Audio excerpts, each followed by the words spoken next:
Over the past week, Victorians went to the polls due to a set of by-elections in both Werribee and Prahran that resulted in some surprising results for the coalition. This is also what's likely to be a big blow for both the state and federal Labor governments, with this week's results having potential implications for this year's federal election and the Victorian state election in 2026. So in today's video, we're going to explore what's happened, why both Labor and the Greens have performed so badly, and what this could mean for both parties going forwards.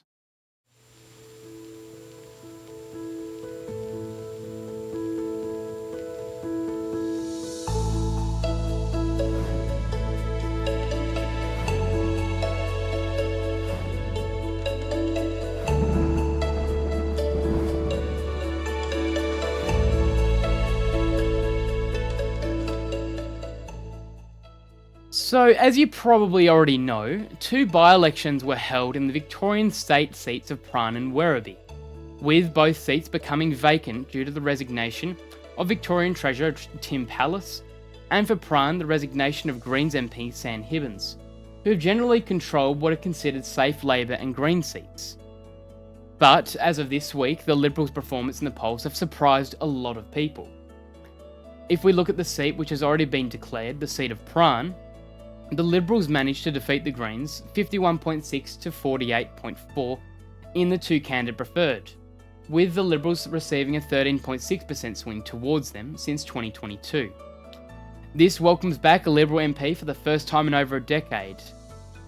Looking at the primary vote, only saw the two candidates having a near identical vote share, with the difference of only 9 votes. The independent Tony Lupton trailed third with around 12.8% of the primary, with Labor deciding not to contest in this seat after poor results in 2022. The 13% two-candidate swing can largely be attributed to preference votes. In 2022, Labor preferences strongly favoured the Greens, but however in this by-election, Tony Lupton directed preferences to the Liberals, reducing the Greens' share of preferences from 80% in 2022 to just 44% today. Despite the Greens holding this seat since 2014, they've failed to boost their primary vote and were unable to counteract the shifts in preferences, with Greens candidate Angelica De Camillo conceding defeat on Sunday. As for Werribee, Labor currently leads Liberals 50.6 to 49.4, with the Liberals receiving a 10.4% swing towards them. Looking at the primary vote share, the Liberals lead slightly ahead at 29%, with Labor following closely at 28.7%, and with independent Paul Hopper holding 14.7% of the vote, while the others hold single-digit margins. Labor's primary vote dropped significantly, but preference flows from the Greens, the Socialists and Legalised Cannabis Party have been just enough to keep them ahead. The postal vote trend gives the Liberals some hopes, but later postal votes tend to favour left-wing parties, making the Liberal win less likely but still a possibility nevertheless. Prahran's loss is a major setback for the Greens, while the significant swing against Labor and Werribee highlights growing challenges for the government. Recent polling by Resolve shows Labor's statewide primary vote at just 22%, reinforcing the by-election's result and indicating that the Liberals are in an election-winning position if these trends hold. The results have been welcomed by the likes of New Victorian Liberal leader Brad Batten and the federal Liberal team, as it's clear both state and federal messaging has had some impact on voter sentiment. With the growing unpopularity of the Albanese government due to high inflation, the cost of living and lack of investment in specific regions, it's only boosted the Liberals, which some are seeing as a viable alternative to Labor and the Greens.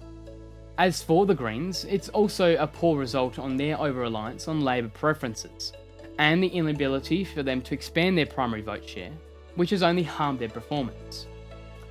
It's also worth taking into account the national trend of the Greens in Queensland and the ACT, where they have consistently lost seats as Conservative campaigns and a change in ranking of Green preferences has hurt the party's performance. Regardless of whoever manages to gain the seat of Werribee, the by-elections are not good news for Albanese or the state Premier Jacinta Allan, as both state and federal Labor governments face significant challenges in the months ahead. In Werribee, Labor's primary vote took a significant hit, relying heavily on left-leaning preferences to maintain a narrow lead. This decline, echoed by broader polling, suggests that Labor's base might be shrinking or becoming less enthusiastic, a trend that could easily spill over to the federal level. The Prahran results highlighted how changes in preference flows can drastically alter outcomes, with former Labor figures directing their preferences to the Liberals. It raises the question of whether traditional Labor supporters might reconsider their voting strategies if similar dynamics occur elsewhere. As for the swings, it's seen in both seats that it indicates growing appeal for the Liberals. This momentum, if it extends nationally, could put federal Labor on a defensive, forcing them to rethink their policy messaging and voter engagement strategies. As for state Labor, these results signal an urgent need to reconstruct with voters and address the issues driving the decline in primary support. Federally, Labor faces the challenge of reversing or mitigating these trends ahead of the 2025 election, a task that will require both tactical recalibration and a compelling narrative to win back dissatisfied voters.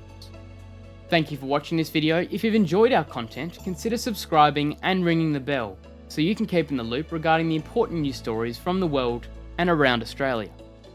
We're also pleased to announce the release of our 5th edition of the Snapshots newspaper. This edition highlights significant global headlines as well as major news from Australia and beyond. You can access it down below in the description for free. Lastly, I'd like to thank our regular supporters and the team for making this video possible. Your support is crucial, and if you'd like to help, consider buying us a coffee, our merchandise, or purchasing a premium membership. Your support will be so important for the expansion of our platform, and any contributions will be invested in our content, our equipment, and future projects, such as our live broadcast of the 2025 election. Once again, I'm Heath Clark, thank you for watching, and I'll see you in the next video.